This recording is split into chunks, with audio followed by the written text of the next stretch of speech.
7-Eleven and Taco Bell.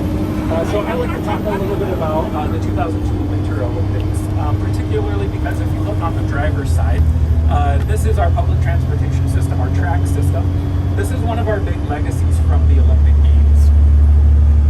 Salt Lake City, when we got the Olympic Games, of course, there was a lot of excitement out here. However, there were a couple of things we were told we had to do to get ready for those Olympic Games. Most of them around infrastructure. One was to build a better public transportation system. We didn't have a great public transportation system for the downtown area. So we built this track system here.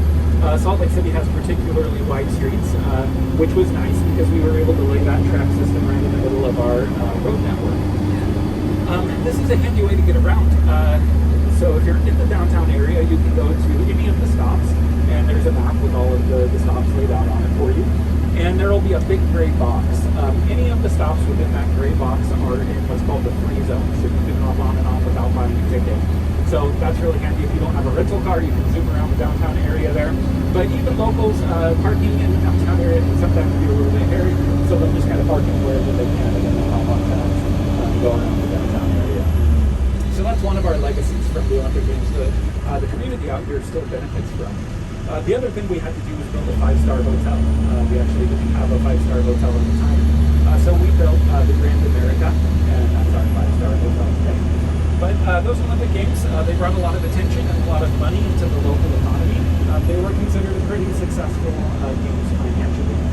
If you look at kind of the politics of Olympic Games, in recent time, there's been a decline in the amount of cities that are actually bidding for these Olympic Games because they're starting to be seen as more of an economic burden than an economic boom. We're actually coming up here on the driver's side on our University of Utah Stadium. You can see here this tall triangular tower. That is the Olympic Cauldron. So that is from our 2002 Winter Olympics, just right here. During the Olympic Games, that was inside of the stadium. This is the Rice-Eccles Stadium. This is where they did the opening and closing ceremony. Looks like it's a game day today. So, used to be located inside of the stadium. After the Olympic Games, they moved the cauldron outside of the stadium. They have a little park there around it. That's a beautiful area to visit as well. It has some of the Olympic history, and that cauldron up close is quite impressive. The Rice-Eccles Stadium, that seats 54,000 people.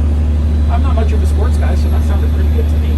But a lot of folks more on the East Coast have let me know that their stadium holds over 100,000 people. Oh yeah. So I guess it's kind of mediocre as far as college stadiums go. But we actually don't have a huge population out here.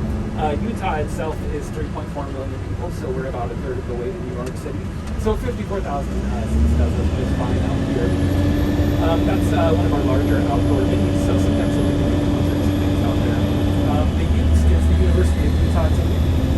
They have been a Pac-12 team, although I guess they're moving to the conference this year, the Big 12. Did anybody else get a big conference shake-up with their local college team? I think a lot of college teams moved around. In fact, the Big 12, I'm told, has 16 teams in it, so I don't know who's in charge of the conferences. But they are a pretty good team. The year before last, they won the conference. I only know that because somebody on my tutor told me. Nobody told me how they did this last year, so I'm not sure. But they are a pride of the area. They're named after the Native American tribe. There are actually a lot of teams that have had to change their names. They were using Native American iconography or names without permission. We do use the name with the permission of the Ute tribe. The University of Utah and the Ute tribe have a very good relationship, and they actually pay for their name. So we'll talk a little bit more about the University of Utah. We'll drive through kind of the morning side of it on our way back from. This is the Place Park. So this is the Place Park. Kind of an odd name for a park.